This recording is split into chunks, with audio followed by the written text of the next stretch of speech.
All right then. So, the Twitter page Males of Reddit proves once and for all that autogynephilia, God, you even managed to pronounce it better than I did then, autogynephilia is real. And I chose to do this segment at what seemed to be quite an opportune time and is actually quite prescient because it turns out right before this segment, right before we're recording this, the actual page Males of Reddit has been taken off of Twitter.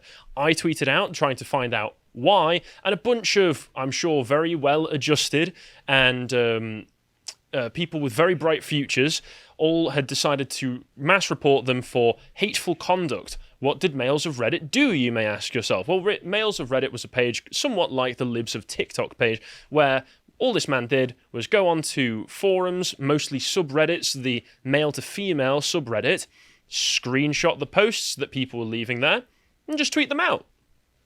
And you know what? Trans people got mad about this. Can you imagine why? That's right. Can I say it? Whatever you got on your mind, just say it. Same reason that they're mad when they look in the mirror. Yeah. All right. Yeah. Before I go any further, we do have some excellent content on the website right now, and one of those excellent pieces of content is a recent one that Connor and Josh did where they were talking about the politics and psychology of the Silence of the Lambs. Relevant here because, of course, it has a cross-dressing serial killer in it, which is definitely not a recurring theme that you will find not just in films, but in real life as well. No relevance whatsoever. But let's move on. Check that out if you're interested, because we do excellent media coverage. Anyway, so those of you maybe watching this may be wondering if you're not familiar with the term. What is autogynephilia? Are you aware of the term, Callum?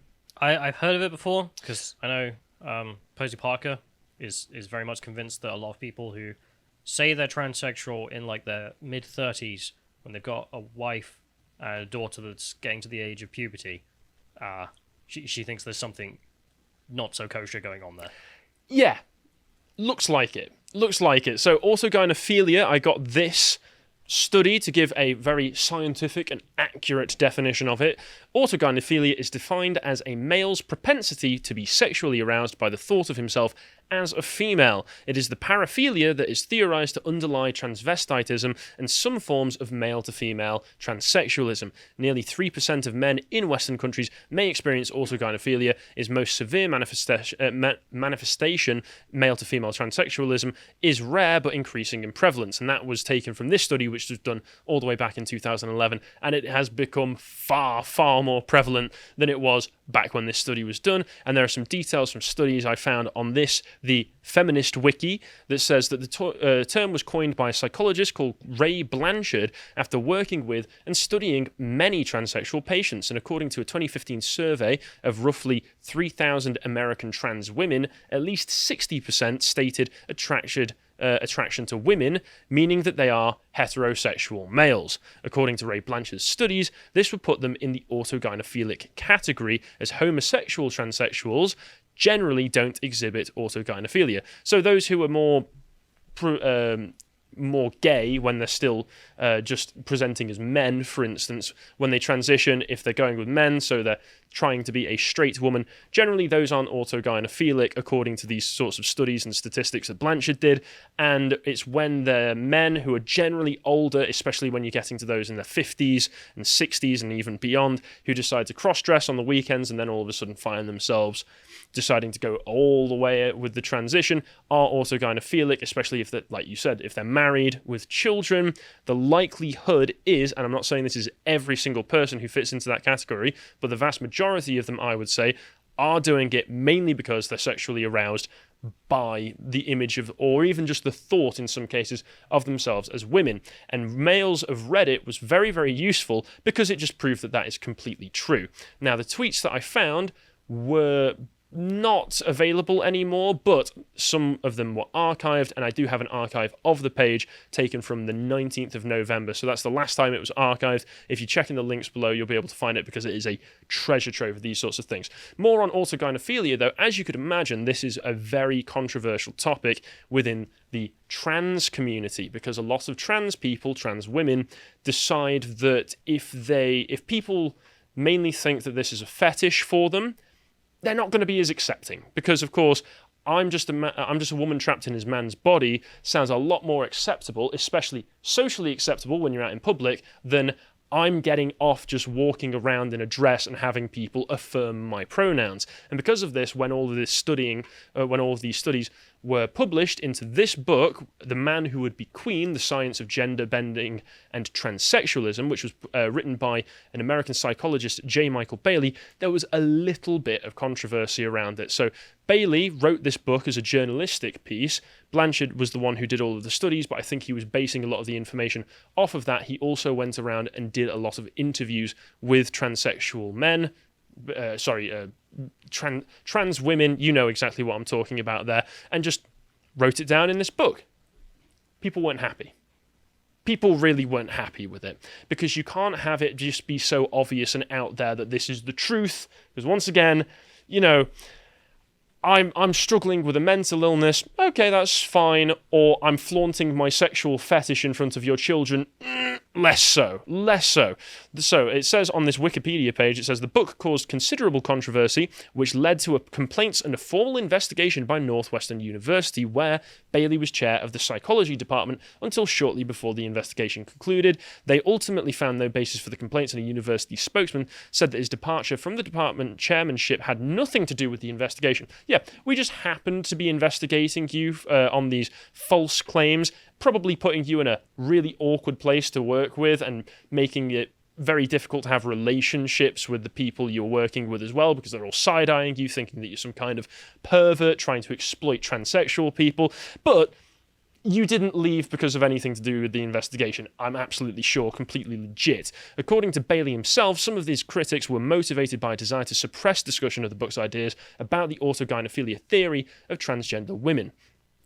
The public response of members of the transgender community was almost entirely negative, and includes responses like this. Andrea James, a transgender advocate, attacked Bailey by constructing a website with pictures of Bailey's children taken from his public website beside sexually explicit captions.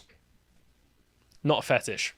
Not a fetish. We're not here to groom your kids. It's just, I'm just a woman trapped in a man's body, bro. That's all it is. That's all it ever was. What a charming person.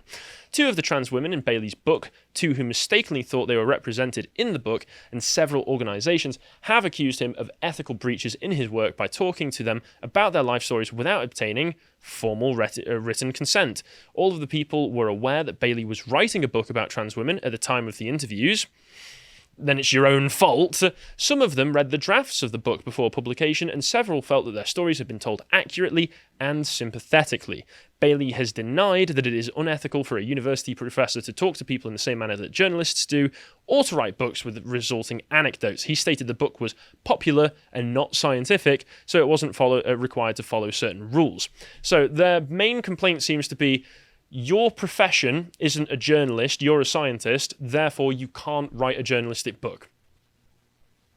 Absolutely ridiculous. And a similar thing happened a few years ago to a woman called Dr. Lisa Littman, who was the scientist who discovered and coined the term rapid onset gender dysphoria, which was the term given to young girls, mainly in high schools, who were finding themselves in these social groups where one of them comes out as a transgender boy, and then all of a sudden all the rest of them do, and the mainstream would like you to believe that it's nothing to do with social pressures and affirmation given by people who...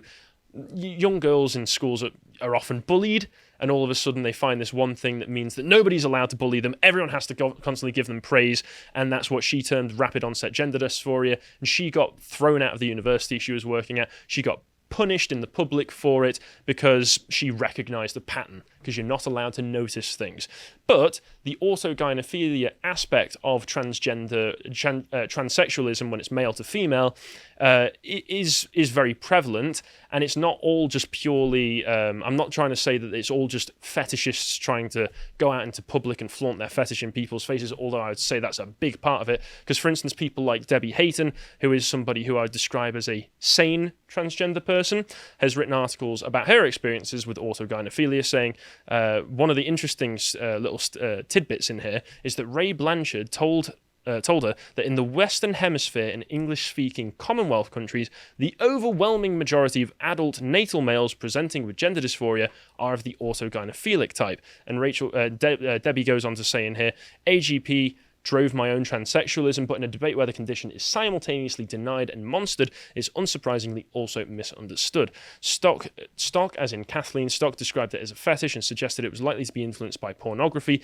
While it might exhibit itself in fetishistic behavior and be fed by porn, my experience, that being Debbie's, of autogynephilia extends back to my earliest memories. If I was not born with this pervading condition, if it had me gripped by the age of 3.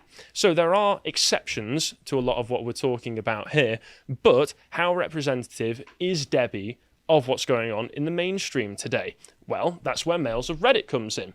As I said, I was able to get an archive of the page, so some of the tweets that I was going to be looking at sadly weren't available because I wasn't able to save them, but we've still got all of this that we've got access to, and my god, it is a gold mine of some pretty weird stories and intimate confessions that these people all seem to forget are being published on a public forum. And Twitter itself seems to have accepted that posting screenshots of what people are saying on public forums can amount to hateful conduct if you have enough people tweet it, report it as such. So if you could get that fixed as soon as possible, Elon, I think we'd all much appreciate it because this is very revealing. So the top pinned tweet on this account was talking about how if you use my correct pronouns, I get a boner. Yep, whenever someone uses my female name or correct pronouns, I get sort of turned on, like get a boner and everything. Am I wrong for this? I know that this segment is going to get clipped. It's disgusting. It is disgusting. Disgusting. It is disgusting. But the thing is, these people are asking, is this usual? Is this normal? These are people who probably are only just dipping their toe in the whole transsexualism fad, as I see it, right now. And they're trying to ask, is this normal? Is this something that happens often? They're looking for reassurance, but they're also looking for advice, because they might get told it's not normal. Basically, they're saying, should I speak to a therapist about this? These are people who seem to genuinely have some concerns about what's going on with their body and why they're behaving the way that they do. But the responses are always the same from these people, because you've got to reaffirm that it's normal. It's just perfectly normal. Responses, totally normal, not sexual. And even if there is some sexual energy, that too is totally normal. It's just totally normal for you to think about yourself as a woman or get called a woman's name and just immediately get turned on. Perfectly normal. And I got another one. So from the same one, before they took it down, I went through some of the images that they've got there, and I took down some of the other ones. So they call it a euphoria boner. So if you ever find these books, like the ones that you may have seen in Waterstones and other bookstores called Gender Euphoria, for instance, it's not as innocent as it sounds. Is not as innocent as it sounds. And somebody even said, I eventually realised it was like a tail wag, but in the front. You're happy. Far too happy. Too happy to be going out in public dressed like that, I would say, if that's the response you're getting. We've got... Well, then again, I mean, you're allowed to walk around in a dog costume in the West, so... Also a fetish, also shouldn't be allowed. That is the state of the West. Yeah, that is the state of the West, sadly. And there's plenty more where that came from, because there's one also talking about getting aroused, just imagining myself as a woman. So just scroll down, because we can see this image nice and clearly. Why do I get hard from this? I really want to wear girl clothes. Whenever I imagine myself as a girl, I get a huge boner. Especially when I imagine it in a lot of detail. Whenever I get out of the shower, I wrap my towel around me like a skirt or dress, and I also carry on. Does this mean I would be attracted to myself if I look like a girl? I'm 14, by the way, if that has anything to do with it. So this is probably somebody who has watched far too much porn and have been exposed to it at far too young an age and has developed a massive and crippling fetish because of that. Scroll down so we can see the response. It always starts with the euphoria boner for sure. I've always said, listen to them. They tell you more about yourself than you'd care to admit. So this kid, who is obviously far too young... Why are you talking to a child about sex on the internet, you freak? Yeah, is being groomed. And they like to say it's not grooming. They like to say, oh, you saying groomers is just anti-queer. Sorry, if this is what constitutes being queer, you are grooming a child. Or at least this individual is. Let's carry on. Here's another startling and telling admission. Sadly, this one I wasn't able to get a screenshot of, nor was I able to find an archive of it, so you've just got to kind of trust me here. But trust me, it's true. This person had said, I can only get sexually aroused if I'm dressing as a girl. Pretty normal for at this point. I don't really get gender dysphoria apart from this. For the last 2 years, I got really into sissy porn, and nowadays it has reached a point I can no longer get aroused acting like a man or a top anymore. The response to this was, yes, you are trans. So this person, once again, developed a fetish. That's not even purely from watching porn. That doesn't even follow. Yep. Well, no, it does if any sort of idea of yourself as being a woman gives you pleasure, whether that be sexual or not, means that you're trans. It's not a fetish. It just means you're trans. A sissy, and you... That's the thing. Like, it's just obviously he likes being a little sissy. He's not trans. Those are two different things. Well, this is like when someone comes out as gay. They're like, "Well, yeah, I knew you were a woman." What? Yeah. Well, sadly, a lot of the stuff that's going around online is very damaging for people, and it should be pointed out, as Connor and Josh have done recently in the debate that they had on porn, where Connor brought a lot of statistics to I can't think of any off the top of my head, but I know there is a big correlation between a lot of the desensitization that people get from watching porn going into more and more extreme stuff and then developing fetishes off of the back of that, and it can translate into a lot of this sort of stuff. And you can even see Radical Liberation saying, note the role of sissy porn here, because it is very damaging to a lot of people. One of the responses that one of the other ones that I managed to get a screenshot of, and I'm glad I managed to save this one, was this person saying, I fantasize about being a woman and I get yada yada. I've also watched certain types of porn as well as masturbated fantasizing about being a woman. I am comfortable the way I was born, and the desire to have a woman's body only comes sometimes and only when horny. Trans certainly does not seem to fit. Autogynephilia, on the other hand, does seem to fit quite well. If you have any other ideas of what it could be, please let me know. So this is somebody who seems to recognize the reality of his situation. He knows that what he's got is he's developed a fetish. The response from this, Vicantori at the bottom, cis women also have autogynephilia. That's right, we pulled the Uno reverse card on you. Cis women, or as they used to be known, women, also somehow get sexually aroused at the idea of themselves being women. Having consulted with a number of women on this particular subject, I can confirm that they do not. What? Yep. This doesn't even make sense for lesbians. Like, no, it really doesn't. And there was another response that's cut off in the screenshot that says, you do realise it's normal for trans women to imagine themselves as women in their sexual fantasies, right? Autogynephilia is junk science. So my anecdote and all of these other anecdotes that confirm autogynephilia is real actually doesn't confirm it, because I'm going to deny it anyway. I will simultaneously confirm and yet deny, because I'm playing 4D chess. This is nonsense. It's cope from people who don't want to admit that a lot of what they're doing is just based on fetishes. A lot of it developed through watching really bad porn. I like the response to the chat. It's just like, don't you know women are also mentally ill? I mean, yes, but just in a different way. No. And then we've got some tweets, some posts from typical teenage boys saying things like, I effing hate TERFs and I hope they get fish hooks stuck in their ankles. Very interesting, very creative.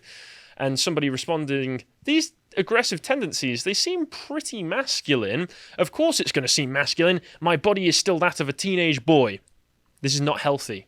This is not healthy for people at all. This is not behavior we should encourage in teenagers. And then we get some more classic ones that I only get aroused as a girl. And the next one, that arousal you're feeling is euphoria. If you want to be a girl, then be one. So they're just outright admitting it here. Once again, if you see that book in Waterstones or anywhere else called Gender Euphoria, now you know what that actually means. It means gender arousal, apparently. Are you sure that it isn't that autogynephilia thing? I don't want to be someone who's just into that. I don't know, because even this person is recognizing, no, I don't know, that kind of makes me pretty weird, guys. Quite sure, considering that theory has been debunked. And even if it was, so what? Yeah, that's right. It's not a fetish because I just say it's been debunked. And even if it is a fetish, so what? That shouldn't affect anything. People should just accept me for my fetishes out in public because, you know, that's the kind of society we've built in the West. Fetish? While confirming it at the same time. It's genius. It's really genius. And then we get some more general masculine aggressiveness.